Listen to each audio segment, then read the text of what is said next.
Mr. McDermott. Secretary Hagel, General Dempsey, I was a Vietnam era serviceman. I was a psychiatrist who dealt with people coming back from the war. And I have I would ask the unanimous consent that be entered into the record, an op-ed by General Eikenberry and David Kennedy about the fact they assert that the American public and the military are drifting apart in this time. Without objection. And my concern is, you go down to my office, you'll see the faces of all the people who've died from the state of Washington on the wall. You walk around these buildings, there's only about 4 or 5 places where that happens, because it's easy to forget who's been over there, who's fighting since we went to the volunteer army. And we've at the same time had increases of suicides and all kinds of things on military bases and in the veteran community afterward with TBI and with PTSD. All of those, we didn't see TBI in Vietnam because nobody survived. If they went through something like that, they died. But now we're able to keep them alive, and we have a whole new cadre of problems. And I wonder, as you look at the budget that you're looking at now, how you think we could do a better job in not only sending people prepared to go to war, but also to return. I mean, people sent to Iraq didn't know where they were going. They had no background whatsoever in the population they were going into. They were just thrown in there, just like those recruits were in the Vietnam War. And then when we bring them back into our society, we have been very bad at getting them jobs and housing, all the things that somebody would think if you'd served the country would reward you with when you came home. When they came home from the Second World War, we handed them a free college education.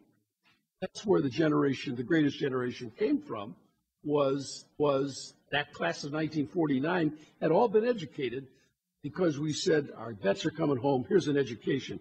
We don't do that anymore. And what I'm looking at is wondering about your own thinking, both of you, in terms of the larger problem of keeping the American public involved in the issue of going to war. Congressman, thank you. This obviously, as you have known and over the years done, could take days and days and weeks to respond. But in the interest of time, I will give you this response. So many pieces to what you just noted. I think we have done a far, far better job as a society, as a country, of being able to delineate the war from the warrior as these young men and women come back, assimilate back into society, all the things that are required in order for that successful transition. Imperfect. Front page of USA Today is about, you may have seen it, story of a young man, can't get a job, country's failed him, he went and served. I mean, we know those stories. We're not doing enough. I get that. We will do more. But compared to when I flew into Travis Air Force Base on December 4th, 1968, after a year in Vietnam, 68, 48 hours later, you were out on the street. You had a Class A uniform, you had travel money home, and some expense money. And that was it. So we've come a long way. One of the big differences is, and I'll stop here, and I used to give speeches on the Senate floor about this during the peak of the Iraq War and the Afghanistan War. The disconnect, which you just said, 1% of our population in this society pays the price. They make all the sacrifices, they bear all the burden, they do all the dying.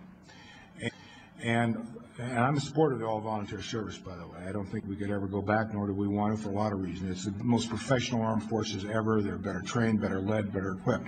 But here's the point. How do you integrate that in a better way so there is more appreciation, more understanding? I think the people of this country, though, do very much appreciate the service of our men and women. We need to do more. Thank you.